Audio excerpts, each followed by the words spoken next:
ተናስተልን የተወደዳችሁና የተከበራችሁ ተመልካቾቻችን እንደምን አምሽታችኋል። እዚህ 5 ኪሎ ከሚገኘው የኤኤምኤን ስቱዲዮ አክብሮታዊ ሰላምታችን በያላችሁበት ይድረሳችሁ። ዕለተ ማክሰኞ ጥቅምት 25 ቀን 2018 ዓ.ም ላይ እንገኛለን።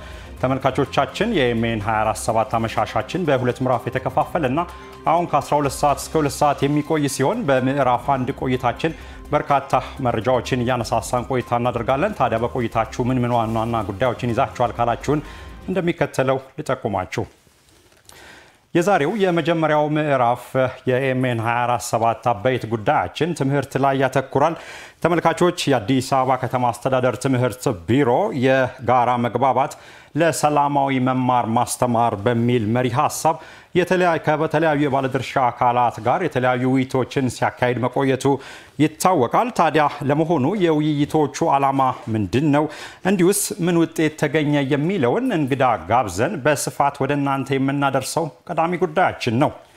በአመሻሽ ቅኝታችን ደግሞ የትራፊክ እንቅስቃሴን መለስ ብለን አሁናዊ የአዲስ አበባ የትራፊክ እንቅስቃሴን በሁለት መንገድ ማለትም የጉግል ማፕ ሳተላይት ኢሜጆችን እንዲሁም የካሜራዎቻችን ሌንሶች ቦግ ተግ ብለው በላምበረት አካባቢ መናኸሪያ አካባቢ መለስ ብለን አሁናዊ የመስቀለኛ መንገዱን እዛ አካባቢ ያለውን ወደ ኮተቤ ያለውን እና አጠቃላይ ላምበረት አካባቢ ያለውን የትራፊክ እንቅስቃሴ መለስ ብለን የምናይ ነው የሚሆነው።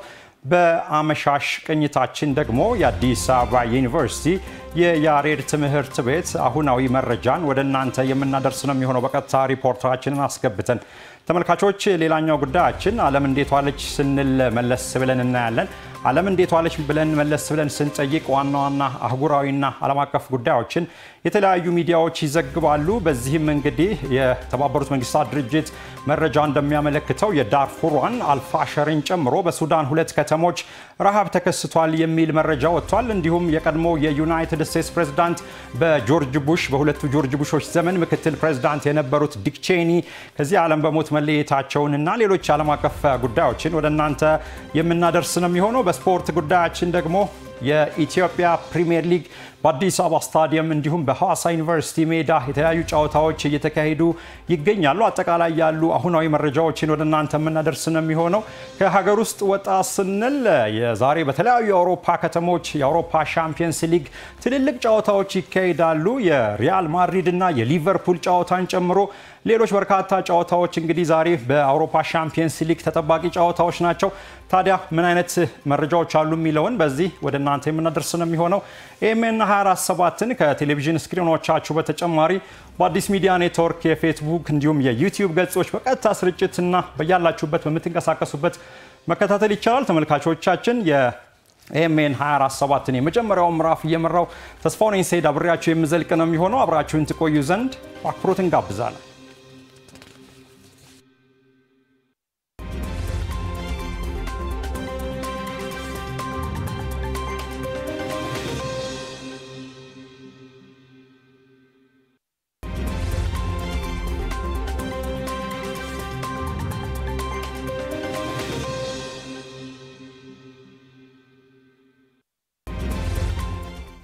የተከበራችሁ ተመልካቾቻችን የኤኤምኤን 24/7 የመጀመሪያው ምዕራፍ ባጫጭር የሀገር ውስጥና የውጭ ዜናዎችን ጀምራለን።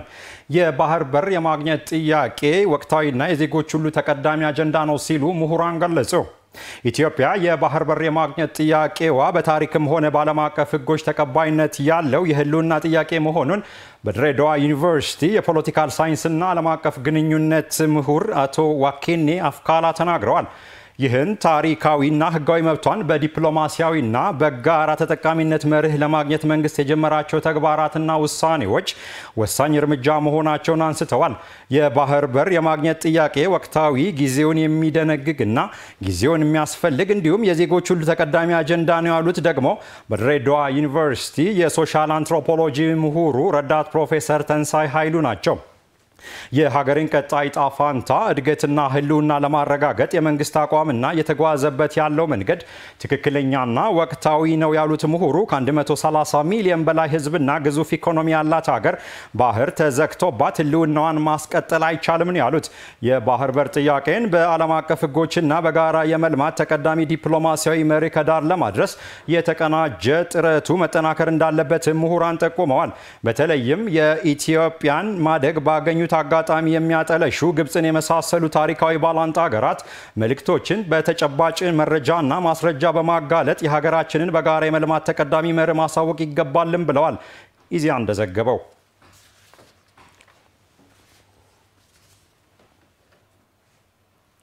በሐረሪ ክልል በሸቀጦች ዋጋ ላይ ያልተገባ የዋጋ ጭማሪ ያደረጉ የመሸጫ ዋጋ ባለጠፉ 336 የንግድ ተቋማት ላይ አስተዳደራዊ እርምጃ መወሰዱን የክልሉ ልማት ኤጀንሲ አስታወቀ።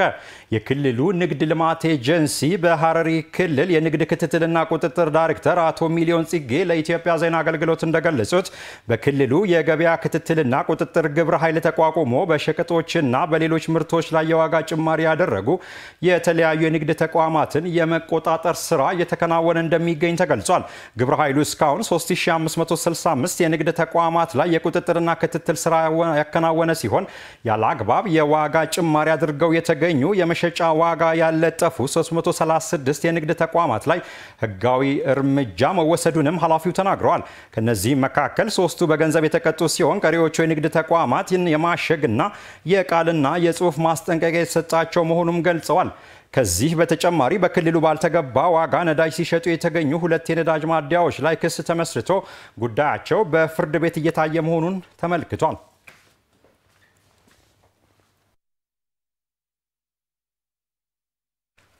በአዳማ ከተማ በበጋ መስኖ ከ10 ሺህ ሄክታር በላይ መሬት በስንዴ ለማልማት ዝግጅት የተደረገ መሆኑን የከተማው ግብርና ጽሕፈት ቤት አስታወቀ። የአዳማ ከተማ አስተዳደር የግብርና ጽሕፈት ቤት ኃላፊ አቶ አለሙ ቂልጡ እንደገለጹት በአስተዳደሩ በዘንድሮ የበጋ መስኖ ልማት ስንዴ ከ10500 ሄክታር በላይ መሬት ለማልማት ታቅዶ ዝግጅት የተደረገ ነው። የስንዴ ማልማት ስራው በኩታ ገጠም እንደሚከናወን የጠቀሱት ኃላፊው ስራውን ለማሳለጥ የእርሻ ትራክተሮችን ጨምሮ በቂ አፈር ማዳበሪያና ምርጥ ዘር ለአርሶ አደሮች ለማቅረብ በቅንጅት የተሰራ መሆኑንም አመልክተዋል። በስንዴ ልማት ስራው በወንጂ በአዋሽ መልካሳና በሌሎች አካባቢ ከ14000 በላይ አርሶ አደሮች እንደሚሳተፉ አስረድተዋል። የበጋ መስኖ ስንዴ ልማት ተሳታፊ አርሶ አደሮች ቁጥርን ለማሳደግም የውሃ መሳቢያ ፓምፖች አቅርቦት ድጋፍ ተጠናክሮ እንደሚቀጥል መናገራቸውን የኢትዮጵያ ዜና አገልግሎት ዘገባ ያመለክታል።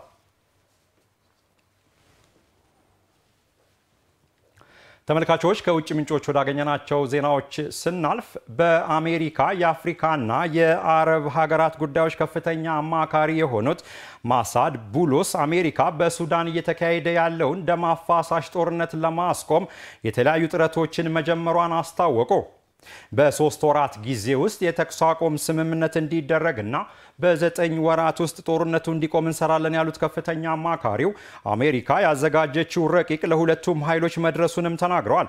በቅርቡም በረቂቁ ዙሪያ ንግግር እንደሚጀመር መግለጻቸውን አፍሪካን ኒውስ ዘግቧል። የሱዳን የእርስ በርስ ጦርነት ከጀመረበት ጊዜ ጀምሮ በሚሊዮን የሚቆጠሩ ሱዳናውያን ለስደት፣ በሺዎች የሚቆጠሩት ደግሞ ለሞት ተዳርገዋል።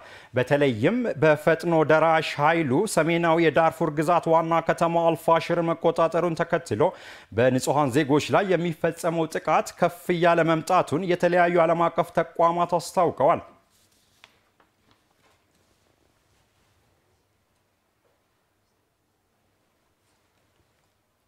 ቻይና ከሩሲያ ጋር ያላትን የኢንቨስትመንት ግንኙነት ለማጠናከር ቁርጠኛ መሆኗን የቻይናው ፕሬዝዳንት ሺ ጂንፒንግ ገለጹ።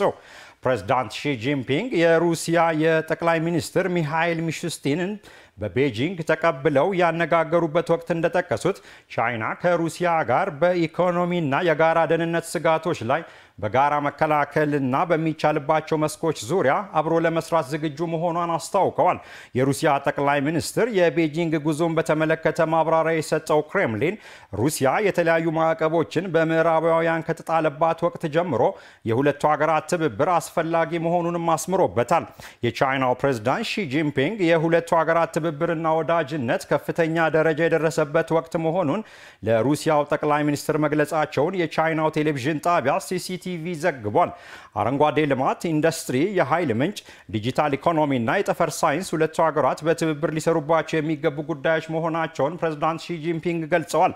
የሩሲያው ጠቅላይ ሚኒስትር ሚሃይል ሚሹስቲን በበኩላቸው ከቻይና ከፍተኛ ባለስልጣናት ጋር ያደረጉት ውይይት የሁለቱን ሀገራት ትብብርና ኢንቨስትመንት ለማሳደግ ምቹ ሁኔታን የፈጠረ ስለመሆኑ ስለመሆኑ ተናግረዋል።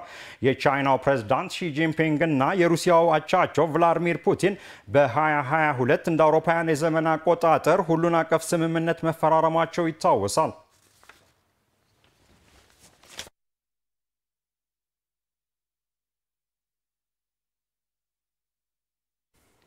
የተወደዳችሁ ተመልካቾቻችን ከኤምኤን 24/7 ጅማሯችን እንግዲህ አጫጭር የሀገር ውስጥና የውጭ ዜናዎችን ወደ እናንተ አድርሰናል። ካፍታ ቆይታ በኋላ ስንመለስ አሁናዊ የአዲስ አበባ የትራፊክ እንቅስቃሴን መለስ ብለን የምናይ ይሆናል።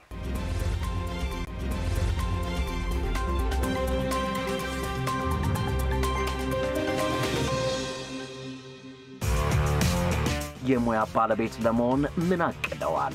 በብቁ ባለሙያዎች መሰልጠን፣ በተደራጀና በዘመናዊ ቴክኖሎጂ በዘመኑ ኮሌጆች የተዋጣለት የቴክኒክ ባለሙያ መሆን ከሆነ እቅዶ ልምድና ብቃት ባላቸው ኮሌጆችና አሰልጣኞች እንዲሁም በተደራጁ ወርክሾፖች ይምጡና ይሰልጥኑ። በየትኛው የሙያ መስክ መሰልጠን ይፈልጋሉ? በአውቶሞቲቭ ቴክኖሎጂ፣ በኤሌክትሪካል ኤሌክትሮኒክስ፣ በሜታል ማኑፋክቸሪንግ ቴክኖሎጂ፣ በአውትዶር ቴክኖሎጂ፣ በባዮሜዲካል ቴክኖሎጂ በተጨማሪም በተለያዩ የሙያ ዘርፎች ይምጡና ይሰልጥኑ። የአዲስ አበባ ስራና ክህሎት ቢሮ በ2018 በቴክኒክና ሙያ የሙያ መስኮች እንዲሰለጥኑ ጥሪውን ያቀረበ በርካቶች ከስልጠና በኋላ የተዋጣላቸው የሙያ ባለቤትን ከማድረግ ባሻገር በርካታ የሥራ ዕድሎችን በመፍጠር ወደ ሥራ ማሰማራቱ የሚታወቅ ሲሆን በቀጣይም ሰልጣኞች የሥራ ባለቤት የሚያደርግ መሆኑን ሲገልጽ በታላቅ ደስታ ነው። የዘንድሮውን የቴክኒክና ሙያ ቅበላ ለየት የሚያደርገው በሚወዱት የሙያ መስክ እንዲሰለጥኑ የሳይኮሜትሪክ የመግቢያ ፈተና መስጠቱ ነው። በቴክኒክና ሙያ ይሰልጥኑ፣ ነገውን ብሩህ ያድርጉ። የአዲስ አበባ ስራና ክህሎት ቢሮ።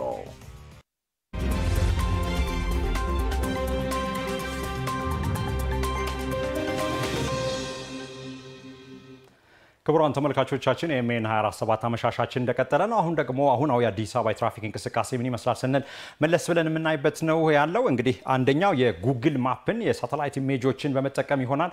ሁለተኛው ደግሞ በቀጥታ ስርጭት እንግዲህ ባልደረባችን ቀጥታ ከላምበረት አካባቢ ትገኛለች። ላምበረት አካባቢ ያለውን አሁናዊ ትራፊክ እንቅስቃሴ መለስ ብለን ወደሷ መለሳለሁ። ቀዳሚ ማደርገው ግን የጉግል ማፕን በመጠቀም አሁናዊ የአዲስ አበባ የትራፊክ እንቅስቃሴዎች ምን ይመስላሉ የሚለው እናያለን። እንግዲህ የሳተላይት ኢሜጆች አዲስ አበባ በከፊልም ቢሆን ይሄንን ይመስላል። እንግዲህ ቀዩ የተዘጋጉ መንገዶች እንደሆኑ ያሳያል። ቢጫው ደግሞ መለስተኛ የሆነ መዘጋጋት ያለበት፣ አረንጓዴው ደግሞ ክፍትና ሰላማዊ ጤናማ ፍሰት እንዳለ ያሳያል። ለምሳሌ አበበ ቢቂላ ስቴዲየም አካባቢ አስኮን ይዞ ከፒያሳ የሚሄደው ሰላማዊ መንገድ እንደሆነ የሚያሳይበት ሁኔታ አለ። ፓስተር አደባባይ ቅዱስ ጳውሎስ ሆስፒታልን አካባቢ ከፒያሳ የሚመጣው አብዛኛው አሁናዊ ፓስተር አደባባይ አካባቢ የተወሰነ ካልሆነ በስተቀር ሰላማዊና ጤናማ የትራፊክ ፍሰት እንቅስቃሴ አብዛኛው በአረንጓዴና በቢጫ የተመሰለበት ሁኔታ አለ። ሌሎች አካባቢዎች እንግዲህ በርካታ የአዲስ አበባ አካባቢዎች አሁን ላይ እንግዲህ ከስራ መውጫ እንደሆነ ይታወቃል። በርካቶች ከአንድ አካባቢ ወደ ሌላ አካባቢ ይሄዳሉ። የተለያዩ ቦታዎችን ማየት ይቻላል። ለምሳሌ መርካቶ አውቶቡስ ተራ አካባቢ የተዘጋበት ሁኔታ ያሳያል። ቀይ የሚያሳይበት ሁኔታ አለ ወደ አውቶቡስ ተራ ሲኬድ። በአንጻሩ በተቃራኒው ደግሞ በተወሰነ መንገድ ታላቁ አንዋር መስጂድ አካባቢ የተወሰነ መዘጋጋት ካልሆነ በስተቀር ሰላማዊ ክፍት መሆኑን የሚያሳይበት ሁኔታ አለ።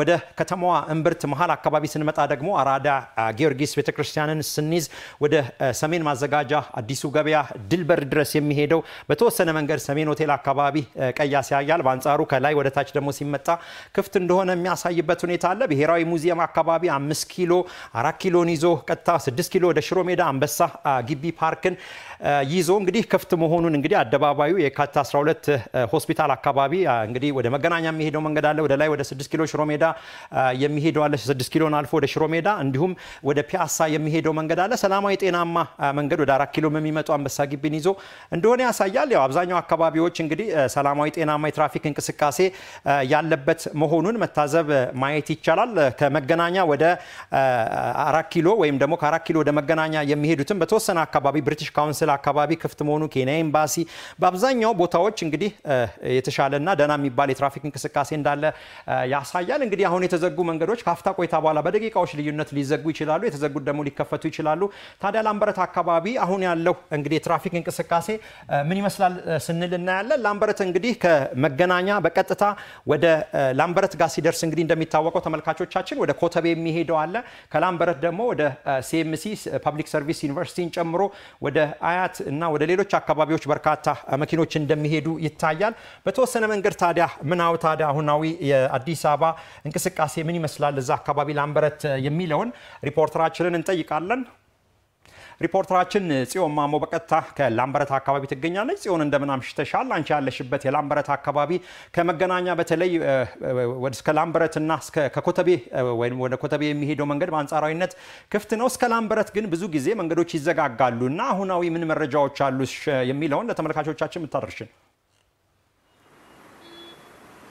አመሰግናለሁ አዲስ ሚዲያ ኔትወርክ ዘወትር በዚህ ሰዓት የትራፊክ አመሻሽ ቅኝት ያደርጋል ሁሌ ወደ ተመልካቾች ያደርሳል ዛሬም እዚህ ላምበረት አካባቢ ተገኝቶ የትራፊክ ፍሰቱ ምን ይመስላል የሚለው ለመቃኘት ወደናል እንግዲህ ላምበረት አካባቢ ቅድም አንተም እንደገለጽከው ከተለያዩ የከተማው አካባቢዎች ወደ አያት ወደ የካባዶ ወደ ለገጣፎ የሚንቀሳቀሱ የተሽከርካሪዎች አሉ እዚህ አካባቢ ያለው የትራፊክ ፍሰት ምን ይመስላል ስንል በአጠገባችን የካ ክፍለ ከተማ የትራፊክ ቁጥጥር ሞተረኛ አባል የሆኑት ዋና ሳጅን ብርሃኑ ዱ እዚህ አጠገብ ይገኛሉ ዋና ሳጅን አመሰግናለሁ ቃለ መጠይቁን ስለሚሰጡን እስኪ እዚህ አካባቢ ያለው የትራፊክ ፍሰት ምን ይመስላል የሚለውን ለተመልካቾች አጋር እሺ አመሰግናለሁ ዋና ሳጅን ብርሃኑ ዱ ባላለው የካ ክፍለ ከተማ ትራፊክ ቁጥጥር አባል ነኝ በአሁን ሰዓት የምንገኘው አራራት አደባባይ ወይም ደግሞ ላምበረት አደባባይ ነው በዚህ ሰዓት ከመገናኛ ወደ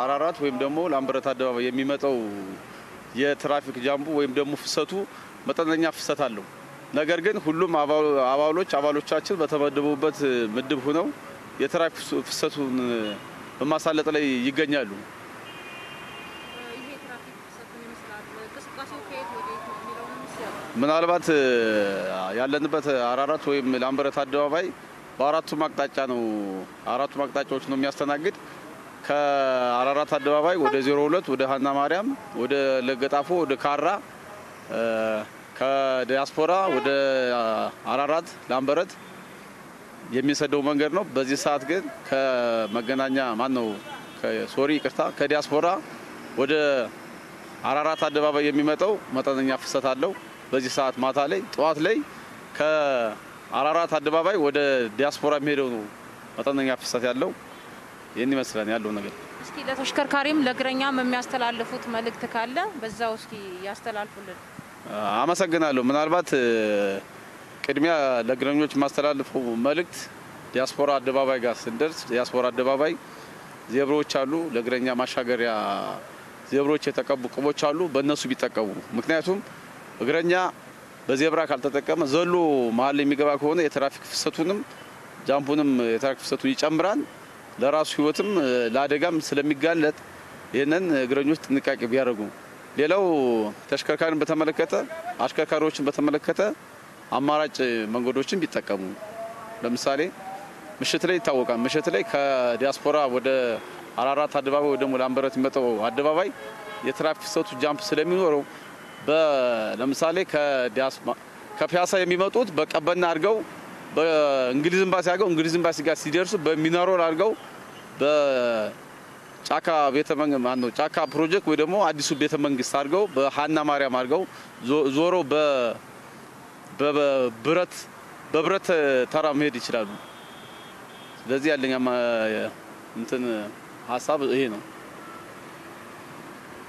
እስኪ መቼ ነው ማለት አሁን የስራ ሰዓት ነው የስራ ሰዓት መውጫ ሰዓት ነውና የትራፊክ እንትኑ እንደው ምን ይመስላል በዚህ አመሰግናለሁ ምናልባት አሁን በዚህ ሰዓት የሰራተኛ መውጫ ሰዓት ነው የመንግስት ሰራተኛ የመውጫ ሰዓት ነው የመንግስት ሰራተኛም የግል ሰራተኛም ነጋዴውም ወዘተ ሁሉም ሰራተኛ በሙሉ የመውጫ ሰዓት ነው የመውጫ ሰዓት ስለሆነ የትራፊክ ጃምፑ ወይም ፍሰቱ ይጨምራል ሲጨምር ምናልባት አሽከርካሪዎች በተለምዶ በአንድ አይነት መስመር ነው የሚሄዱ በአንድ አይነት መንገድ ነው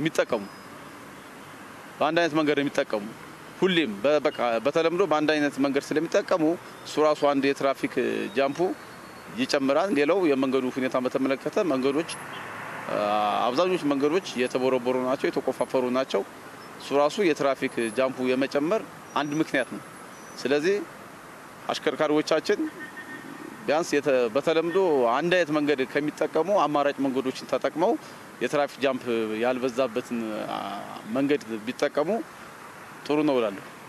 እናመሰግናለን። ዋና ሳጅን ብርሃኑ ውዱ እዚህ ዛሬ ላምበረት አካባቢ ተገኝተን በአዲስ ሚዲያ 24/7 የአመሻሽ የትራፊክ ቅኝታችን ይህን ይመስል ነበረ።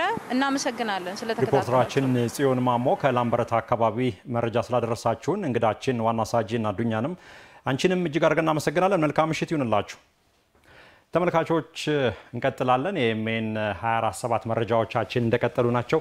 በተከታይነት ደግሞ በሁለተኛው ምዕራፍ ስንመለስ ምን ዋና ጉዳዮች በአጀንዳነት ተይዘዋል የሚለውን በፍታ መልክ እንከታተል። ኢፒኤልኤፍ አስመራን ሲቆጣጠር ቲፒኤልኤፍ አዲስ አበባን ሲቆጣጠር በዛ ከዚህ በፊት የነበራቸውን ዲል የመፈጸም እና ተግባራዊ የማድረግ ነው። ኦሬዲ ዲሉ ያለቀው ገና ከጫካ መተው አገረ መንግስቱን ሳይቆጣጠሩ በፊት የነበረ ዲል ነው።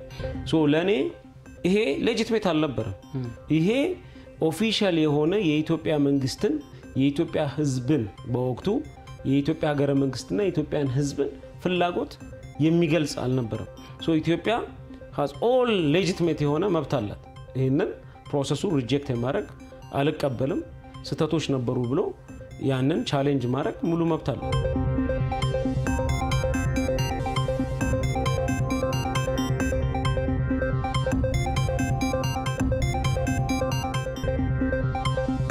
Vision, strong leadership and strong ይህ ለውጥ የመጣው ጠንካራ አመራር ህልምና ትጋት በመኖሩ ነው።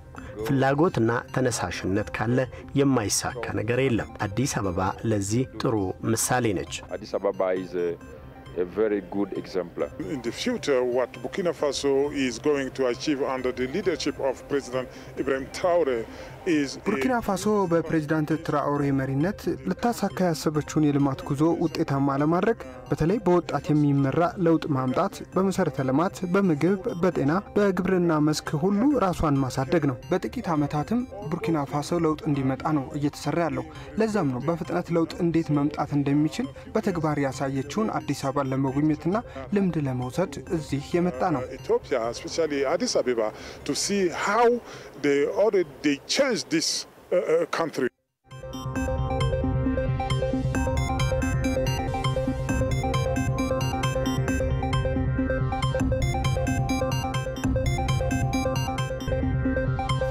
ማገናዘብ በማይችሉ ክፉና ደጉን መምረጥ በማይችሉ ህፃናት ዙሪያ እንዴት መሸቀጥ ያስባል? በቃ ወላጅ እኮ የሚጠበቅበት ይሄን ማስፈን ነው። ህብረተሰቡ ያሳሰብ ቢኖር አዋኪ ጉዳይ ራሱ ከህብረተሰቡ ይጠፋል። በትምህርት ዙሪያ አይኖርም። እኔ ልጆች ዙሪያ ይሄን ማድረግ አልፈልግም። በልጆች ዙሪያ ይሄንን ሰርቼ የት ላረገው ነው ብሩ? ያ ልጅ እኮ ከትምህርት ቤት ተናጥቦ በዛ ሱስ ተዘፍቆ ያ ሰው ሀብት አፍርቶ በሰላም ይኖራል እንዴ? እንደው ነገሩን ስታስቡት እኮ ትንሽ ግን የብዙዎቻችን ስራ ይጠይቃል። እኛ ተቀይረን ማህበረ እያንዳንዱ ሰው እኮ ልጅ አለ። እያንዳንዱ ሰው እህት ወንድም አለው። የሚከፍተውም ሰው ይኳል እሱም እኮ ባለቤት ነው፣ ወላጅ አይደል?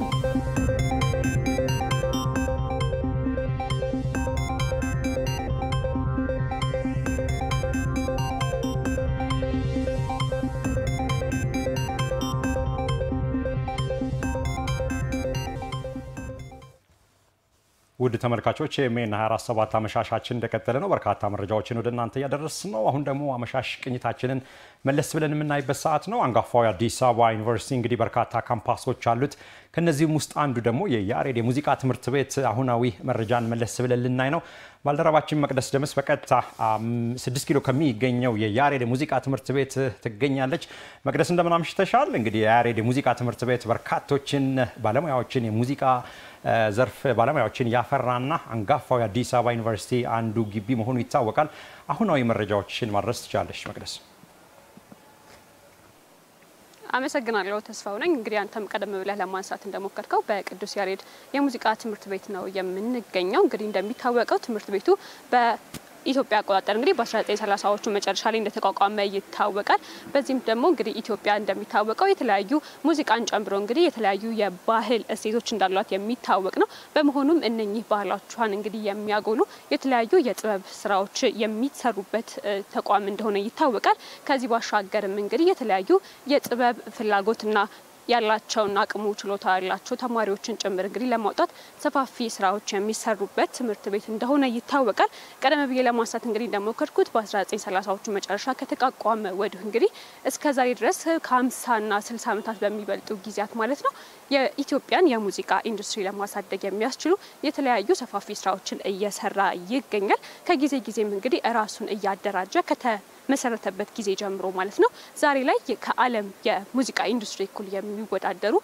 ባለሙያዎችን ለማፍራት እንግዲህ ሰፊ ስራን እየሰራ እንደሆነ ይታወቃል እንግዲህ አሸናፊ ከበደ እውቁ የሙዚቃ ባለሙያና ተመራማሪ የዚህ የታላቅ የሙዚቃ ትምህርት ቤት መስራችና የመጀመሪያው ዳይሬክተር እንደነበሩም የሙዚቃ ትምህርት ቤቱ ታሪክ ያወሳል ታዲያ እንደሚታወሰው በ1967 አብዮት ማግስት እንግዲህ ስሙን አሁን ወደሚገኝበት ወደ ያሬድ የሙዚቃ ትምህርት ቤት መቀየሩም የሚታወስ ነው የኢትዮጵያ አልፎም ተርፎም እንግዲህ የሙዚቃ ጉዳይ ሲነሳ ስሙ የሚነሳው የቅዱስ ያሬድን እንግዲህ ለመዘከር ይህንን ስም ያዙም የሚታወስ ነው ታዲያ የሙዚቃ ሊቁን ለማስታወስ የተመሰረተው የትምህርት ቤት ዛሬ ላይ ኢትዮጵያ አለኝ ከምትሏቸው የሙዚቃ ባለሙያዎችን ያፈራ እንደሆነ የሚታወቅ ነው አሁን ካለንበት ዘመን ላይ እንግዲህ ኤልያስ መልካም ማንሳት እንችላለን ሳሙኤል ይርጋም ደግሞ የትምህርት ቤት እንግዲህ በሙዚቃው ኢንዱስትሪ ካፈራቸው ትልልቅ ባለሙያዎች መካከል በቀዳሚነት የሚጠቀሱ እንደሆኑ ይነገራል የተለያዩ የሙዚቃ መሳሪያዎችን ትምህርት ቤቱ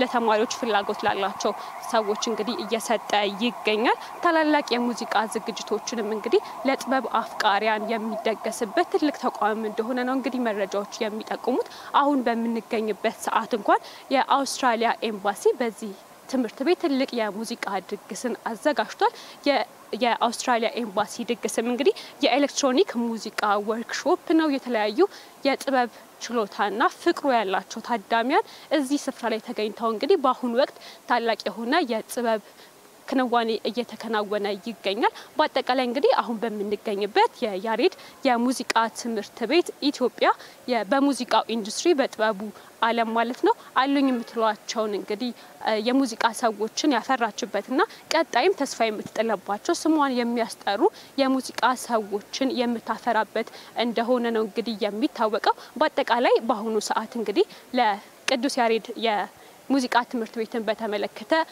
ያለኝ መረጃ ይሄንን ይመስላል ሪፖርተራችን መቅደስ ደምስ ከአዲስ አበባ ዩኒቨርሲቲ የቅዱስ ያሬድ ትምህርት ቤት ግቢ ውስጥ አሁናዊ መረጃን እንግዲህ ታሪካዊ ግቢ እንደሆነ በርካቶችን ባለሙያዎችን እንዳፈራ ይታወቃል ስላደረሽን መረጃ እጅግ አድርገን እናመሰግናለን መቅደስ መልካም ምሽት ይሁንልሽ ተመልካቾች ካፍታ በኋላ ተመልሰን ስንገናኝ በውሎ አዲስ ዋና ዋና ጉዳዮች እንመለሳለን አብራችሁን ቆዩ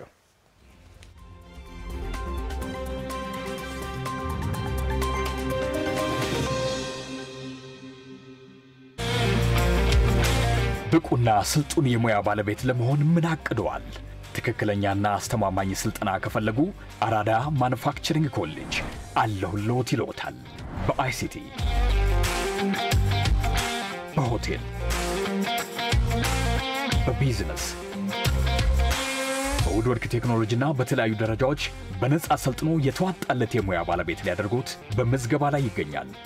ለመመዝገብ በመረጣችሁት የሙያ መስክ በኦንላይን amc.atvetv.edu.tt መመዝገብ የሚችሉ መሆኑን እየገለጽን በአካል ለመመዝገብ 4 ኪሎ ግንፍሌ ድልድይ ሳንፎርድ ኢንተርናሽናል ትምህርት ቤት ከፍ ብሎ ያገኙታል። የምዝገባ ሁኔታ የሥራና ክህሎት ሚኒስቴር ባወጣው የ2018 ዓ.ም የመግቢያ ነጥብ ይሆናል።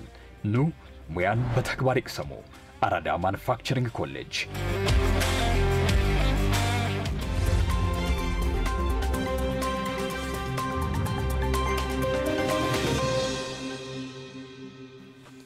ክቡራን ተመልካቾቻችን 5 ኪሎ ከሚገኘው የኤምኤን ስቱዲዮ ኤምኤን 24/7 አመሻሻችን የመጀመሪያው ምዕራፍ እንደቀጠለ ነው።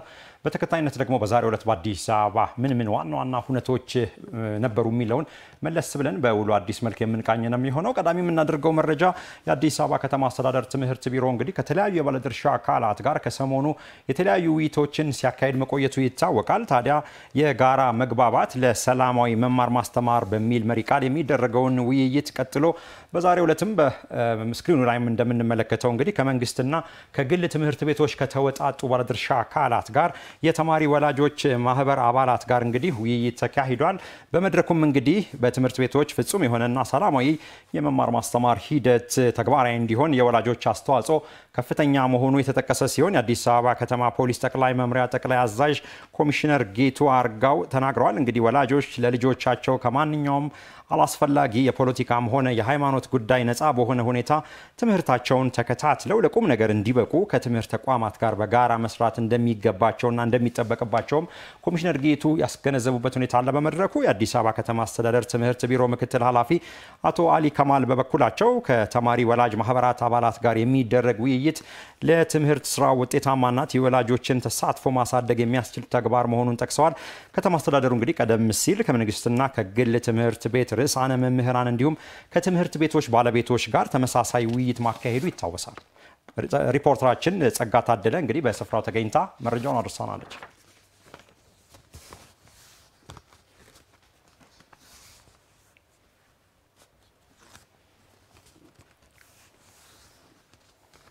ሌላኛው ጉዳይ ተመልካቾቻችን በንፋስ ስልክ ላፍቶ ክፍለ ከተማ የንግድ ጽሕፈት ቤት አገልግሎት አሰጣጥ ላይ ትኩረቱን ያደረገ የገጽ ለገጽ ውይይትና ምክክር ተካሂዷል።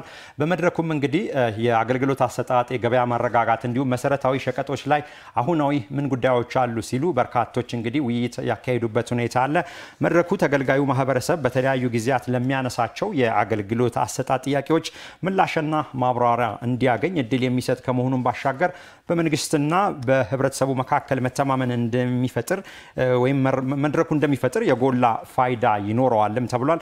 የአዲስ አበባ ከተማ ኮሚኒኬሽን ቢሮ ምክትል ኃላፊ አቶ ዘውዱ ከበደ ከምናገለግለው ህዝብ ጋር ፊት ለፊት በመነጋገር ለሚፈጠሩ ህጸጾችን ለማስተካከል ውይይቱን አዘጋጅተናል ብለዋል። እንግዲህ ህብረተሰቡ በአገልግሎት አሰጣጥ ላይ የሚታዩ ችግሮችን ያለምንም ተጽዕኖ የሚያነሳበት መድረክ ስለመሆኑ የገለጹት ኃላፊው ይህ ዲሞክራሲያዊ መንግስት ባህሪ መሆኑን ነው የጠቀሱት።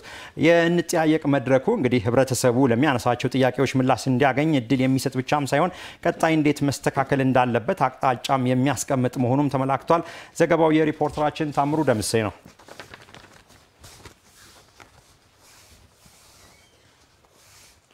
ተመልካቾች እንግዲህ የተለያዩ መስሪያ ቤቶች እቅድ ያቅዳሉ። እቅዳቸውን ደግሞ አፈጻጸሙን በየ3 ወሩ ግምገማ እንደሚያካሂዱ ይታወቃል። ታዲያ የተለያዩ ተቋማት በ2018 በጀት ዓመት በመጀመሪያው ሩብ ዓመት የእቅድ አፈጻጸማቸውን ገምግመዋል። በዚህም የአዲስ አበባ ከተማ ሰላምና ጸጥታ አስተዳደር ቢሮ የ2018 በጀት ዓመት የቅንጅታዊ አሰራሮች እቅድ አፈጻጸምን በዛሬው ዕለት ከገመገሙ ተቋማት መካከል አንዱ ነው። የህዝብ ደህንነትና ሰላምን ማስጠበቅ፣ ወንጀልን መተላለፍና ህገወጥ ተግባራትን መከላከል፣ የዜጎችን ፍትህና መብት መጠበቅ እንዲሁም የአደጋ ጊዜ ዝግጅት የትብብሩ ዋና ተልእኮዎች እንደሆኑ የአዲስ አበባ ከተማ አስተዳደር ሰላምና ጸጥታ አስተዳደር ቢሮ ምክትል ኃላፊ አቶ ብርሃኑ ረታ በመድረኩ ተናግረዋል።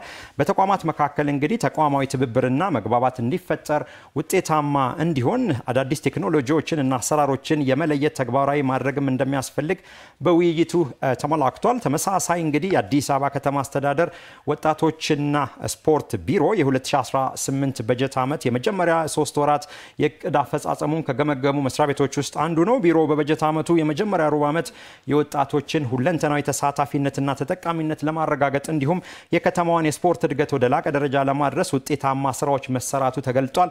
በከተማዋ የስራ ዕድል ከተፈጠረላቸው የማህበረሰብ ክፍሎች መካከል 83 በመቶ ወጣቶች መሆናቸውን የቢሮ ምክትል ኃላፊ አቶ ዳዊት ትርፉ ተናግረዋል። ዘገባው የመቅደስ ደምስና አንዋር አህመድ ነው።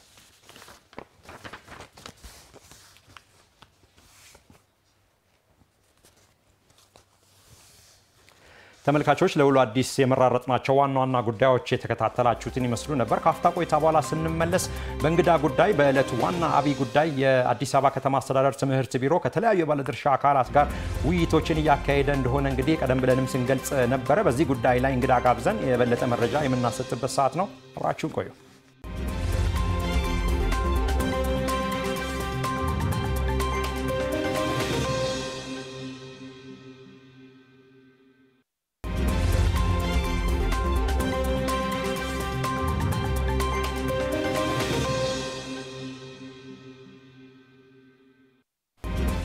የተወደዳችሁ ተመልካቾቻችን ቀደም ብዬ እንደተጠቀስኩት ዛሬ እንግዲህ ሰሞኑ በአጠቃላይ የተለያዩ የህብረተሰብ ክፍሎች የግልና የመንግስት ትምህርት ቤቶች ከዳይሬክተሮች ከወላጅ መምህራን ህብረት እንዲሁም ከተለያዩ አካላት ጋር የአዲስ አበባ ከተማ አስተዳደር ትምህርት ቢሮ ሰላማዊ ጤናማ እና መልካም የሆነ የመማር ማስተማር ሂደት እንዲኖርና እንዲቀጥል የበለጠ ውይይቶችን አካሂዷል።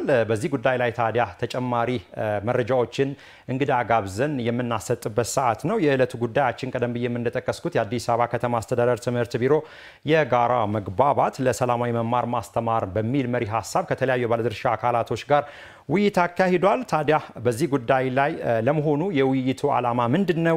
ምንስ ውጤት ተገኘ የሚለውን ልንጠይቅ ነው። እዚህ አጠገቤ እንግዲህ የአዲስ አበባ ከተማ አስተዳደር የትምህርት ቢሮ ምክትል ኃላፊ አቶ አሊ ከማል ይገኛሉ። ከሳቸው ጋር የተወሰነ ቆይታ እናደርጋለን። የአዲስ አበባ ከተማ አስተዳደር ትምህርት ቢሮ ምክትል ኃላፊ አቶ አሊ ከማል እዚህ ስቱዲዮ ስለተገኙና ስለመጡ የበለጠ ምላሽና ማብራሪያ ሊሰጡን ስለተገኙ እጅግ አድርገን እናመሰግናለን። በአድማጭ ተመልካቾች እኔም በጣም አመሰግናለሁ። መልካም እንግዲህ ከሰሞኑ በርካታ ውይይቶች እየተካሄዱ ነው። በአዲስ አበባ ከተማ አስተዳደር እንግዲህ የትምህርት ዘርፉን የበለጠ ተደራሽ ለማድረግ ጥራቱን የጠበቀ ሰላማዊ ጤናማ የመማር ማስተማር ሂደት እንዲኖር እንግዲህ በርካታ ውይይቶች ከዚህ ቀደም በተከታታይ ሲደረጉ እንደነበረ የሚታወቅ ነው። እንግዲህ በተከታታይ የተደረጉ ውይይቶች ዓላማቸው ምንድነው ከሚለው ብንጀምር መልካም።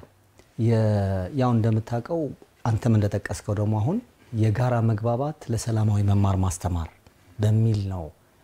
በሚል ገዢ ሐሳብ ነው ይሄንን ውይይት እያካሄድን ያለ ነው። ውይይቱን ያካሄድነው ከትምህርት አመራሮች እና ደግሞ ከወላጆች ጋር ነው። ያው ሁላችንም እንደምናውቀው ትምህርት የብዙ አካላትን የብዙ ባለድርሻ አካላትን ጥምረት የሚጠይቅ ነው። ትምህርት ያለ ወላጆች ተሳትፎ ያለ መምህራን ተሳትፎ ያለ ተማሪዎች ቁርጠኝነት ያለ ማህበረሰቡ ተሳትፎ ውጤታማ ሊሆን አይችልም። መጪውን ትውልድ በእውቀት በአመለካከትና በክህሎት ለመገንባት ደግሞ የነዚህ ሁሉ ተሳትፎ በጣም ወሳኝ ነው። ስለዚህ ተማሪዎች በአግባቡ ትምህርታቸውን እንዲከታተሉ ከውስጥና ከውጪ ተጽዕኖ ነፃ ሆኖ ትምህርት ቤቶች የመማሪያ አካባቢ ብቻ እንዲሆኑ ከየትኛውም ጽንፈኛ አመለካከት ንጹህ እንዲሆኑ ከትምህርት ማህበረሰቡ ጋር መግባባት አስፈላጊ በመሆኑ የጋራ መግባባት መድረኩን ፈጥረን ከትምህርት አመራሩም ሁሉ ሚናውን ወስዷል ማለት ነው። የትምህርት አመራሩ ትምህርት ቤቱ ተማሪዎችን በማስተባበር ዕውቀትና ክህሎታቸውን በአግባቡ እንዲያገኙ በማድረግ መምህራንን በማስተባበር ተማሪዎችን ዲሲፕሊን እንዲኖራቸው በማድረግ በዚህ ረገድ ያላቸው ሚና ድርሻቸውን በውይይት ተግባብተን ወስደዋል። ያው ሁላችንም እንደምናውቀው ልጆች መጀመሪያ ተኮትኩተው የሚመጡት ቤተሰብ ውስጥ ነው። ትምህርት ቤትም ከሄዱ በኋላ ግን የወላጅ ክትትል እጅጉን በጣም አስፈላጊ ነው። ስለዚህ ወላጆችም ተማሪዎችን በመከታተል እነሱን በማብቃት ልጄ ምን ተማረ ለማጥናት ክትትል በማድረግ እነሱም ልጆቻቸው የዕለት ተዕለት እድገቱን በመቆጣጠር ከመምህርና ከትምህርት ቤት አካላት ጋር ጥብቅ ቁርኝት በማድረግ እነዚህን ችግሮች እንዲፈቱ ከወላጆችም ጋር መግባባት ላይ ደርሰናል። አጠቃላይ ከወላጆችም ጋር የተስማማ ነው ምንድነው በትምህርት ቤት ዙሪያ የሚኖሩ ያው ተማሪዎች እንግዲህ ዕውቀትና ብስለት ኖሯቸው ሁሉ ነገር በራሳቸው መወሰን አይችሉም። ለዚህ ነው ተማሪ የሚባሉት ገና እየተማሩ ነው። ነገሮችን ከግራ ቀኝ አገናዝበው ሙሉ የሆነ ውሳኔ ለመወሰን ገና እየሄዱ ያሉ ናቸው። በዚህ ምክንያት አንዳንድ አዋኪ ድርጊቶች ማህበረሰቡ ወይም ከማህበረሰቡ የተወሰኑ አካላት ሊከፍቱ ይችላሉ። ይሄ አንደኛው ከፖሊስና ከጸጥታ ኃይሉ ጋር በመተባበር እነሱን በማጽዳት ሌላኛው ደግሞ በመከላከል ማህበረሰቡ በትምህርት ቤት ዙሪያ እንደዚህ አይነት ነገሮች ሊከፈቱ አይገባም። በአንድም በሌላ መንገድ የሚከፍተው አካል ወላጅ ነው፣ የትምህርት ቤት አካል ነው። ስለዚህ በግንዛቤ ደረጃ ትምህርት ቤቶች ዙሪያ ንጹህ እንዲሆኑ ለማድረግ ሰፊ ግንዛቤ ፈጥረናል።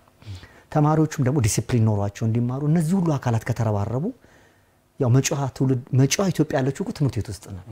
ዛሬ በደንብ የምናስተምራቸው ትውልዶች በቂ እውቀት፣ በቂ ክህሎት፣ በቂ አስተሳሰብ ከዳበረ መጪዋ ኢትዮጵያ ብሩህ ተስፋ የሚኖራት የተሻሉ ትውልዶች የሚመጡባት በአስተሳሰብ በውይይት እና በሐሳብ ትግል የምናደርግባት ስለምትሆን እነዚህ ሁሉ ማህበረሰቦች ድርሻቸውን እንዲወጡ በጋራ መግባባት ላይ ደርሰናል። ሁሉም ሚናቸውን ይወጣሉ ብለን እናስባለን። ስለዚህ ተማሪዎች በአግባቡ ከተማሩ ውጤታችንም እየተሻሻለ ከአመት አመት እየተሻሻለ የመጣበት ሁኔታ ነው ያለው። እሱ እያደገ እየበለጸገ የሚሄድበት ሁኔታ ይኖራል ማለት ነው። ስለዚህ የተማሪዎች ውጤት ያድጋል። ውጤት ብቻ አይደለም ስነ ምግባራቸው ሞዴል መሆናቸው በጣም አስፈላጊ ነው ማለት ነው። ለዚህ ደግሞ ወላጆችም ራሳቸው አርአያ በመሆን ትምህርት ቤትም ላይ ድጋፍ ማድረግ ትምህርት ቤት ላይ ብቻ አይደለም ቤትም ውስጥ ልጆች ትምህርት ቤት ላይ የሚማሩት ነገር ይኖራል፣ ግን ቤት ውስጥም የቤት ስራ ይኖራል፣ ክትትል ማድረግ ይፈልጋል። ስለዚህ ወላጆችም ሚናቸውን ከተወጡ ተማሪዎችን ወደ መስመር ማስገባት ብዙ አይከብድም ልጆችም ስለሆኑ። ስለዚህ ይሄ ሚና ነው በዋናነት የተግባባ። እውነት ነው አቶ አሊ። እንግዲህ ቀደም ብለው እርሶም እንደተጠቀሱትና እንደሚታወቀውም የትምህርት ስራ ባለድርሻ አካላቶቹ እጅግ ብዙ ናቸው። ስቴክሆልደርስ ደግሞ ሁሉም አብረው ሲሳተፉና በቅንጅት በጋራ በመተሳሰብ በመተባበር አብረው ሲሰሩ የምንፈልገውንና የሚታሰበውን ውጤት ለማምጣት እንግዲህ አስተዋጽኦ እንዳለው ይታወቃል። እንግዲህ አዲስ አበባ ላይ ይታወቃል ምቹ የአካባቢን ለመፍጠር በትምህርት ቤቶች አካባቢ የተሰሩ ስራዎች በጣም ውጤታማ ናቸው። የአዲስ አበባ ከተማ አስተዳደር የምገባ ወደ 1 ሚሊዮን የሚጠጋ ተማሪዎች ዛሬ የአንድ ሀገር ህዝብ እንደማለት ነው በመመገቡ ከዚህ ቀደም ተማሪዎች በረሃብም በድካምም የሚነበረው ተጽዕኖ በመቅረፍ የወላጆችንም የተማሪዎችንም ጫና የቀረፈና የትምህርት ውጤት እንዲመጣ ያደረገ ነው። ስለዚህ ከሁሉም ባለድርሻ አካላት ጋር የተካሄደው ውይይት ውጤታማ ነው ብሎ መውሰድ ይቻላል። ውጤታማ ነው። ምክንያቱም አንደኛ የጋራ መግባባት ለሰላማዊ መማር ማስተማር ብለን የጀመርነው በዋናነት ዓላማ አስቀምጠንለት እዛ ላይ ያነሳናቸው ጉዳዮች አሉ። እሱ ላይ ሁሉም ስቴክሆልደሮች ሐሳብ ሰጥተውበታል። ኢሹም ላይ እነሱም በደንብ እንደሚሰሩ ተግባብተናል። እንደውም ለወላጆች ያዘጋጀነው መድረክ ላይ የስልጠና ፎርማት ያለው ነው። ሚናቸውን የሚያሳይ እያንዳንዱ ወላጅ ምን ሚና እንደሚኖረው የሚያሳይ ነው። ስለዚህ እኛ የትምህርት ቤት ተወካዮችን ነው ያወያየነው ወላጆች ላይ። እነሱ ደግሞ ከነሱ ጋር በተግባባነው መሰረት በየትምህርት ቤቱ ከሚመለከታቸው አካላት ጋር የትምህርት ቤቱን አውድ በቃኘ መልኩ ደግሞ እያንዳንዷ ትምህርት ቤት የራሷን አውድ ቃኝታ ውይይት ያደርጋል ማለት ነው። ሁሉም ወላጅ እናገኛቸዋለን ማለት ነው በዚህ መሰረት። መልካም። ስለዚህ እነዚህ ነገሮችን መፍትሄ ይመጣል። ታዲያ በውይይቱ ላይ አቶ አሊ የተነሱ ጥያቄዎች አሉ ከወላጆች ከሌሎች አስተዳደሩ ላይ ወይም ደግሞ ከሳታፊዎች የተነሱ ጥያቄዎች አሉ እንዲፈቱ ወይም ደግሞ ምላሽ እንዲያገኙ አስተዳደሩ ወይም ትምህርት ቢሮ እነዛን ጥያቄዎች መፍትሄ የሚያሻቸውን የሚያስፈልጋቸው ለመመለስ ምን ያህል ቁርጠኛ ነው? ሁሉንም ጥያቄዎቹ የተነሱ ጥያቄዎች ሁሉ ይዘናል። ማን መቼ ይፈታል እንዴት ይፈታል የሚሉት እነሱም ጋር በዛ መልኩ ነው ያቀረብንላቸው። ስለዚህ እያንዳንዱ የተነሱ ጥያቄዎች በትምህርት ቤቱ ሌቭል የሚፈታ ከሆነ በትምህርት ቤቱ ሌቭል ይፈታል። በክፍለ ከተማ ሌቭል የሚፈታ ከሆነ በክፍለ ከተማ፣ በቢሮ ከሆነ በቢሮ፣ ሰላምና ጸጥታ የሚፈታ ከሆነ ሰላምና ጸጥታ፣ ፖሊስ የሚፈታው ከሆነ ፖሊስ፣ ወላጅ የሚፈታው ከሆነ ደግሞ ወላጅ። እነዚህም በመተማመን አሁን ወላጆች ለምሳሌ ዩኒፎርም ለብሶ አንድ ተማሪ ከትምህርት ቤት ሰዓት ውጪ ከትምህርት ቤት መገኘት የለበትም። ይሄን አሁን ተስማምተናል ከወላጆችም ከርዕሰ መምህራኖች። ርዕሰ መምህሩ ምን ይሰራል? ለተማሪዎቹ ግንዛቤ ያስጨብጣል። ሁሉም ተማሪ ዲሲፕሊኑን ጠብቆ በሰዓቱ እንዲገኝ ግንዛቤ ይፈጥራል። ወላጆችስ ከወላጆች ጋር መተማመን ላይ ይደርሳሉ። ልጅህ በሰዓቱ ተገኝቶ ትምህርቱ መማር ይኖርበታል። ያው አንዱ እንደማሳያ ለመጥቀስ ነው። ስለዚህ ማህበረሰቡም ደግሞ ዩኒፎርም ለብሶ የሚገኝ ተማሪ ካለ ለጸጥታ አካላት እያሳለፈ ይሰጣል ማለት ነው። ስለዚህ በዚህ መልኩ ተሳስረን ከሰራን የትምህርት ውጤታማነት ስነ ምግባሩ እየተሻሻለ ይሄዳል። ሁሉም ባለድርሻ አካላት ሚናቸውን ወስደው ከሰሩ የተሻለ ውጤት እናስመዘግባለን። መልካም። የአዲስ አበባ ከተማ አስተዳደር ትምህርት ቢሮ ምክትል ኃላፊ አቶ አሊ ከማል እዚህ ስቱዲዮ ተገኝተው አጠቃላይ ከወላጆች ከሁሉም ባለድርሻ አካላት ጋር የነበሩ ውይይቶችንና ግብረ መልሶችን የበለጠ ማብራሪያ ስለሰጡን እዚህ ስለመጡ በኤኤምኤን አድማጭ ተመልካቾች ስም እጅግ አድርገን እናመሰግናለን። እንደወትሮ እንደ ሁልጊዜ ሁሉ መልካም ምሽት ይሁንልዎት። እኔም አመሰግናለሁ። መልካም ምሽት ይሁንላችሁ። አሜን። እኔም አመሰግናለሁ። የተወደዳችሁና የተከበራችሁ ተመልካቾቻችን በተከታይነት ደግሞ ዓለም አቀፍ መረጃዎች በፊት ገጾቻቸው ምን ዘገቡ የሚለውን እናያለን።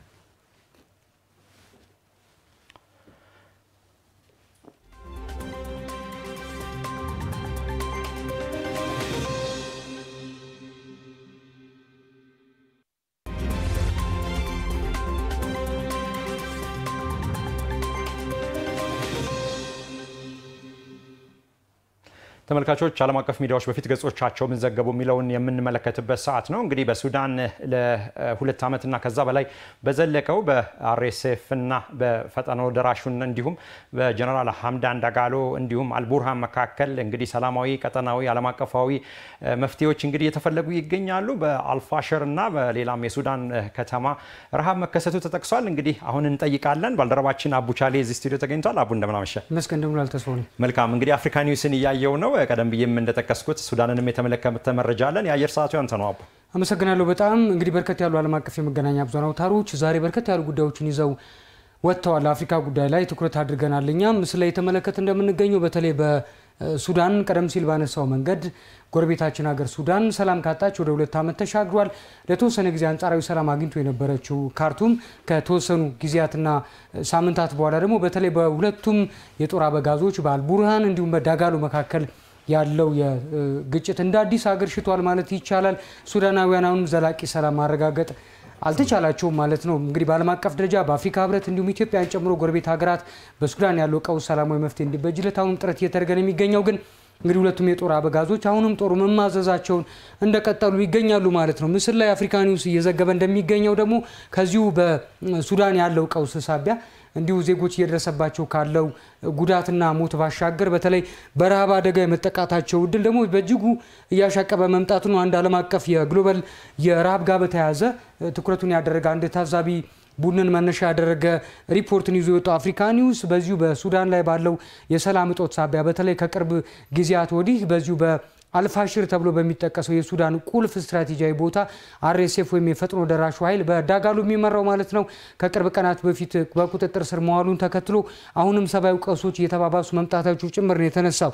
በተለይ በአልፋሽር ተብሎ በሚጠቀሰው አካባቢ እጅግ በጣም በርካታ ሱዳናውያን እንደመኖራቸው በሚሊዮን የሚቆጠሩ ሱዳናውያን በብዛት የሚገኙበት ከተማ እንደመሆኑ መጠን ከአልፋሽር ባሻገር ካዱጉሊ የምትባል በዚሁ በመካከለኛው ሱዳን ከዳርፉር አዋሳኝ የሚገኙ ከተሞች ናቸው። በእነዚሁ አካባቢዎች ላይ ያለው የረሃብ አደጋ እጅግ በጣም አሳሳቢ ደረጃ ላይ ስለመድረሱ አርኤስኤፍን ጠቅሶ አፍሪካ ኒውስ ዘግቧል። በሱዳን እስካሁን በቀጠለው የ2 ዓመት ቀውስ ከ40 ሺህ በላይ ንጹሃን ዜጎች ለህልፈት ተዳርገዋል። በሚሊዮን የሚቆጠሩ ሱዳናውያን ደግሞ ከቤት ንብረታቸው ተፈናቅሏል። ሀገራችን ኢትዮጵያን ጨምሮ ጎረቤት ሀገራት እነዚሁን ተሰዳጆች እያስተናገደች ስለመሆኗ እሙን ነው። አሁንም ደቡብ ሱዳን ላይ አስቸጋሪ ሂደት ውስጥ ይገኛሉ። ሁለተኛው መረጃችን ከዚህ ከአየር ንብረት ለውጥ ጋር በተያያዘ ብዙዎቻችን የምናስታውሳቸው ጉባኤዎች አሉ። ኮፕ 30 ላይ ደርሷል። ኮፕ 21 20 እያለ ቀጥሎ አሁን ኮፕ 30 የአየር ንብረት ለውጥ ጉባኤ በቀጣዩ ሳምንት በብራዚል ይካሄዳል ተብሎ ይጠበቃል። ይህንን አፍሪካ ኒውስ ላይ የተመለከትነው በብራዚል የሚጠበቀው የኮፕ 30 የአየር ንብረት ለውጥ ጉባኤ በርካታ ጉዳዮች እንደሚጠበቁበትም ጭምር ነው አፍሪካ ኒውስ ያነሳው። ሀገራት በተለይ ከፓሪሱ ስምምነት በኋላ አየር ንብረት ለውጥን ለመከላከል እያሳዩት ያለው ዳተኝነት ዓለምን እጅግ በጣም ዋጋ እያስከፈላት ይገኛል። በተለያዩ አካባቢዎች ቀደም ሲል በተለይ በጎረቤታችን ኬንያ፣ ምስራቅ አፍሪካን ጨምሮ ሌሎች ሀገራት ላይ ተፈጥሯዊ አደጋዎች የበረቱበት እንደሆነ ይታወቃልና ሀገራት የበካይ ጋዝ ልቀታቸውን እንዲቀንሱ ይጠበቃል። በፓሪስ ስምምነት መሰረት በ1.5 ዲግሪ ሴልሲየስ የዓለም ሙቀትን እንዲቀንስ የማድረግ ቃል ኪዳን አለ። ይህ ግን እየተተገበረ አይገኝም። እስካሁን ባለው ሁኔታ ከ198 የዓለም ሀገራት ውስጥ ሲሶዎች ወይም 1/3 ብቻ ነው የፓሪስን ስምምነት ተግባራዊ ለማድረግ በቃል ኪዳን ደረጃ በህገ መንግስት ወይም በህግ አውጪ አካላት ደረጃ ያጸደቁት። እስካሁን ባለው ሁኔታ ደግሞ ከ64 ሀገራት በላይ የፓሪስ ስምምነት ተስፋ በሚሰጥ መንገድ እየተገበሩት ይገኛሉ። ያም ሆነ እንግዲህ በብራዚል የአማዞን ጫካ መገኛ ሀገር በተለይ በዓለም አቀፍ ደረጃ እንደ ዋነኛ እስትንፋስ ተደርጎ የሚቆጠረው የአማዞን ጫካን የምታስተዳድረው ብራዚል ቀጣዩን የኮፕ 30 ጉባኤ ከሚቀጥለው ሳምንት ሰኞ ጀምሮ ለተከታታይ 4 ቀናት የሚካሄድ ይሆናል። ሌሎች ከበርካታ ሀገራት የሚወጣጡ መሪዎች ይገኛሉ ተብሎ ይጠበቃል። ልክ እንደ ፓሪስ እንኳን ባይሆንም በአየር ንብረት ለውጥ ጋር በተያያዘ አዳዲስ ውሳኔዎች፣ አዳዲስ እርምጃዎች ይጠበቃሉ ተብሎ ይጠበቃል። የመጨረሻው መረጃችን እንግዲህ ዛሬ አሜሪካን አንድ የቀድሞ ከፍተኛ ባለስልጣኗን በህይወት አጣለች። እንግዲህ ዲክ ቼኔ ይባላሉ። በዓለም አቀፍ ደረጃ በጣም የሚታወቁ አንጋፋ ዲፕሎማት ናቸው። 84 ዓመት ላይ የደረሱ አንጋፋ ዲፕሎማት ናቸው። እሳቸው ከጆርጅ ደብሊው ቡሽ ጀምሮ አሜሪካን በምክትል ፕሬዝዳንትነት ለበርካታ ዓመታት ያገለገሉ እንደሆኑ ይታወቃል። እንግዲህ እሳቸው በጤና እክል ምክንያት በ84 ዓመታቸው ከዚህ ዓለም በሞት ተለይተዋል። አሜሪካን ወደ ኢራቅ ስታዘግም ወይም የገልፍ ዋር ተብሎ ለሚጠቀሰው ዘመቻ ዋነኛ ሰው ነበሩ ዲክ ቼኔ። ከዛ ባሻገር ደግሞ ከ9/11 ወይም የሴፕቴምበር 11 የኒውዮርክ ጥቃት ማግስት በሽብር ላይ አሜሪካን ለመዝመቷ ሰው ከጀርባ የሚገኙ ሰው ዋነኛ የጦር አማካሪም ጭምር ስለመሆናቸው ይነሳል። ያም ሆነ ግን ለ16 ዓመታት ያክል አሜሪካን በምክትል ፕሬዝዳንት ያገለገሉት ፕሬዝዳንት ያልሆኑት ዲክ ቼኒ ከዚህ ዓለም በሞት ተለይተዋል። አሜሪካውያን ሀዘን ላይ ይገኛሉ። ሪፐብሊካንም ጭምር ናቸው፣ ታዋቂ ናቸው። በአሜሪካን ፖለቲካ ውስጥ ሰፊ የሆነ ጉልህ አበርክቶ ያላቸው ናቸው። እንግዲህ ዛሬ ለህልፈት ተዳርጓል። ዓለም አቀፍ የመገናኛ ብዙሃን አውታሮች እነዚህን ዘገቡ። ዛሬ አቡ እንግዲህ ቀድሞ የዩናይትድ ስቴትስ ፕሬዝዳንት ምክትል ፕሬዝዳንት ዲክ ቼኒ በሁለቱ ቡሾች በአባትና በልጅ ዘመን በጣም ተጽዕኖ ፈጣሪ የነበሩ ሰው ናቸው። ወይም ያው ታሪክ ያስታውሳቸዋል በበጎም ባሉታዊም ባውንታዊም። ለማንኛውም ባልደረባችን አቡ ቻሌ ስላደረስከን አሁናዊ ዓለም አቀፍ መረጃዎች እጅግ አድርገን እናመሰግናለን። መልካም ምሽት ይሁንልን። አመሰግናለሁ። ተመልካቾቻችን ከአፍታ ቆይታ በኋላ ስንመለስ በሀገር ውስጥና በውጭ ስፖርታዊ ዘገባዎች የምንመለስ ይሆናል።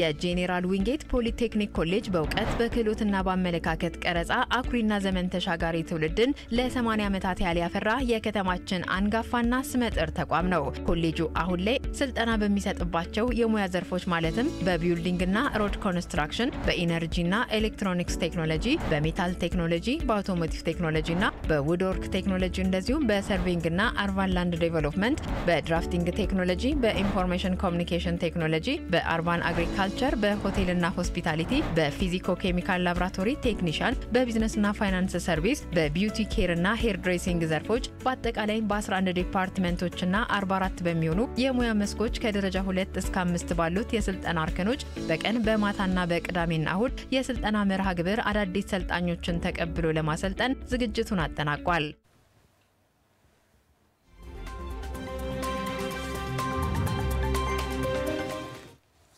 የተወደዳችሁ ተመልካቾቻችን ሰዓቱ ደግሞ ስፖርታዊ መረጃዎችን የምንከታተልበት ሰዓት ነው። ባልደረባችን ታምራት አበራ እዚህ ስቱዲዮ ይገኛል። ታሜ እንደምናምሽ ተስፋው ነው። መልካም እንግዲህ የኢትዮጵያ ሲቢኢ ኢትዮጵያ ፕሪሚየር ሊግ እንዲሁም ዛሬ በተለያዩ የአውሮፓ ከተሞች የአውሮፓ ሻምፒየንስ ሊግ በተለይ የሪያል ማድሪድ እና የሊቨርፑል ጨዋታ ይጠበቃል። መረጃዎችን አድርስ። አመሰግናለሁ ተስፋው ነኝ። ዛሬ የኢትዮጵያ ፕሪሚየር ሊግ አራተኛ ሳምንት የማሳረጊያ ጨዋታዎች በአዲስ አበባና በሐዋሳ ተደርገዋል። በተለይ አዲስ አበባው ቀደም ብሎ ነው የተጠናቀቀው። አዳማ ከተማ የውድድር ዓመቱን የመጀመሪያ ድሉን ዛሬ አግኝቷል። አዳማ ከተማ ከአርባ ምንጭ ከተማ ጋር ጨዋታውን አድርገው 1-0 በሆነ ጠባብ ውጤት ነው ያሸነፈው። ቢኒያም አይተን በፍጹም ቅጣት ምት የአዳማ ከተማን ያሸናፊነት ግብ አስቆጥሯል። አዳማ ከተማ ባለፉት 3 ተከታታይ ጨዋታዎች አቻ ነበር የወጣው። ዛሬ እንግዲህ ወደ ድል መጥቷል ማለት ነው። 6 ነጥቦችን ማግኘትም ችሏል። በዛ መሰረት አዳማ ከተማ 1-0 ማሸነፍ ችሏል። ከዛ ውጪ ሌላኛው ዛሬ የኢትዮጵያ ፕሪሚየር ሊግ ጨዋታም ነበረ። እንዲሁ ዛሬ በተከናወነ ጨዋታ የኢትዮጵያ ንግድ ባንክ ደግሞ ድሬዳዋ ከተማን 2-0 አሸንፏል። የኢትዮጵያ ንግድ ባንክ 2-0 ዛሬ ሲያሸንፍ ሳይመን ፒተር የመጀመሪያውን ግብ አስቆጥሯል። ሁለተኛውን ግብ ደግሞ የድሬዳዋ ከተማ ተጫዋች በራሱ ላይ አስቆጥሮ ነው። በአጠቃላይ የኢትዮጵያ ንግድ ባንክ ድሬዳዋ ከተማን 2-0 ማሸነፍ ችሏል። ወልዋላ ድግራት ዩኒቨርሲቲና መቻል ደግሞ በዚህ ሰዓት ጨዋታቸውን በሐዋሳ እያከናወኑ ይገኛሉ። የኢትዮጵያ ፕሪሚየር ሊግ አሁን ባለው ደረጃ ወደ እንግዲህ 2 ክለቦች 10 ነጥብ አላቸው። ከአራት ጨዋታ ኢትዮ ኤሌክትሪክ እና ፋሲል ከነማ በኩል 10 ነጥብ በደረጃ ሰንጠረዡ አናት ላይ ወይም ደግሞ አንደኛና ሁለተኛ ላይ ተቀምጠዋል። ሲዳማ ቡናና እንዲሁ ሐዋሳ ከተማ ደግሞ 9 ነጥብ አላቸው። ዛሬ እንግዲህ መቻል ጨዋታውን በዚህ ሰዓት እያደረገ ነው። መቻል የሚያሸንፍ ከሆነ ነጥቡን 10 ያደርስና ከኢትዮ ኤሌክትሪክ እና ከፋሲል ከነማ ጋር ይስተካከላል። የኢትዮጵያ ፕሪሚየር ሊግ ዛሬ የአራተኛ ሳምንት ጨዋታዎቹን በዚህ መልኩ አጠናቋል። ወደ ሴቶች ፕሪሚየር ሊግ ሳልፍ የሴቶች ፕሪሚየር ሊግም እንዲሁ የአራተኛ ሳምንት ጨዋታዎች ዛሬ ነው የተደረጉት። የመጨረሻ መርሃ ግብሮች ማለት ነው። ዛሬ 2 ጨዋታዎች በአዲስ አበባ በቢቂላ ስቴዲየም ተደርገዋል። ቀደም ብሎ በተከናወነ ጨዋታ መቻል ከሲዳማ ቡና ጋር 2-2 ተለያይቷል። ከዚህ ጨዋታ መጠናቀቅ በኋላ ደግሞ የኢትዮጵያ ንግድ ባንክ የይርጋ ጨፌ ቡናን 4-0 በሆነ ሰፊ ውጤት አሸንፏል። የኢትዮጵያ ንግድ ባንክ በተደጋጋሚ የሴቶች ፕሪሚየር ሊግ ዋንጫን በማንሳት ይታወቃል ማለት ነው። ፕሪሚየር ሊጉ ከዛሬ እንግዲህ ዛሬ ከተጠናቀቀ በኋላ የአራተኛ ሳምንት በአምስተኛ ሳምንት በመጪው አርብ የሚመለስ ሲሆን ነገና ከነገ በስቲያ ደግሞ እረፍት ነው ተብሏል። ወደ ውጪ መረጃችን ስናልፍ በውጪ መረጃችን ከያዝናቸው ርዕሰ ጉዳዮች ውስጥ የሚገኙበትን ለማንሳት ያህል በተለይ የኦክስላዴ ቻምበርሊን ጉዳይ ዛሬ በዓለም አቀፍ ደረጃ መነጋገሪያ ከሆኑ አጀንዳዎች ውስጥ ነው። ኦክስላዴ ቻምበርሊን በቀደመው ጊዜ በአርሰናል ቤት በተጫዋችነት ዘመኑ እናስታውሳለን። በተለይ በ2011 በፈረንጆቹ አቆጣጠር ከሚካኤል አርቴታ ጋር በአንድ ሲዝን ነበር ወደ አርሰናል የመጡት። ታዲያ ይህ ተጫዋች በ2017 አርሰናል ለቆ ሊቨርፑልን ከተቀላቀለ በኋላ ከአመታት ቆይታ በኋላ ሊቨርፑል ለቆ ወደ ቱርኩ ቤሽኪታሽ አምርቶ ነበር። ይሁን እንጂ በክረምቱ የተጫዋቾች የዝውውር ወቅት ቤሽኪታሽን በነፃ ለቆ አሁን ላይ ክለብ አልነበረውም። ኦክስላዴ ቻምበርሊን ከአርሰናል ተጫዋቾች ጋር ልምምድ ሲሰራ መታየቱን ተከትሎ ዛሬ ሚካኤል አርቴታ ማረጋገጫ ሰጥቷል። በማረጋገጫውም ኦክስላዴ ቻምበርሊን ከወጣት ቡድኑ ጋር እየተዘጋጀ መሆኑን ሚካኤል አርቴታ አሳውቋል። በአውሮፓ ቻምፒየንስ ሊግ ዛሬ የሚጠበቁ ጨዋታዎች አሉ። በተለይ ሊቨርፑል ከሪያል ማድሪድ፣ ፓሪስ ሴን ጀርሜን ከባየር ሙኒክ እንዲሁ ደግሞ አርሰናል ከስላቪያ ፕራግ ጋር ዛሬ በሁለት ፈረቃ ምሽት 2:45 እና ከምሽቱ 5 ሰዓት ጀምሮ የሚደረጉ የአውሮፓ ቻምፒየንስ ሊግ ተጠባቂ መርሃ ግብሮች ናቸው። ተስፋ በርካቶች እንግዲህ የአውሮፓ ቻምፒየንስ ሊግን በጉጉት እንደሚጠብቁ ይታወቃል። ያው ዙሩ እየከረረ ነው። እንግዲህ ውጤቶቹን ሁሉም የሚያየው ነው የሚሆነው ሰዓት ሲደርስ። አምራት አበራ ስላደረስከን የሀገር ውስጥና የውጭ ስፖርታዊ ዘገባዎች እናመሰግናለን። መልካም ምሽት ይሆናል። እኔም አመሰግናለሁ። መልካም የተወደዳችሁ ተመልካቾቻችን ኤምኤን 24/7 የመጀመሪያው ምዕራፍ እስካሁን የተከታተላችሁትን ይመስል ነበር። ከመላው ስቱዲዮና የስርጭት ባለሙያዎች ጋር በመሆን ተስፋው ነኝ ሰይድ የመጀመሪያው ምዕራፍ እየመራው ቆይታ አድርጌያለሁ። ከሁለተኛው ምዕራፍ ጋር ባልደረቦቻችን በሱ ፍቃድ ተገኝ እንዲሁም ቤተልሔም አየነው፣ በምልክት ቋንቋ ደግሞ አማራ ያሌው ከናንተ ጋር በርካታ ነጥቦችን እያነሳሱ እስከ ምሽቱ 2 ሰዓት ድረስ በሁለተኛው ምዕራፍ አብራችሁ የሚዘልቁ ነው የሚሆነው። ተመልካቾቻችን በቻላችሁትና እስከቻላችሁ ሰዓት ድረስ አብራችሁን ትሆኑ ዘንድ በአክብሮት እንጋብዛለን። እኔ ከወዲሁ ተሰናበትኩ። መልካም ምሽት።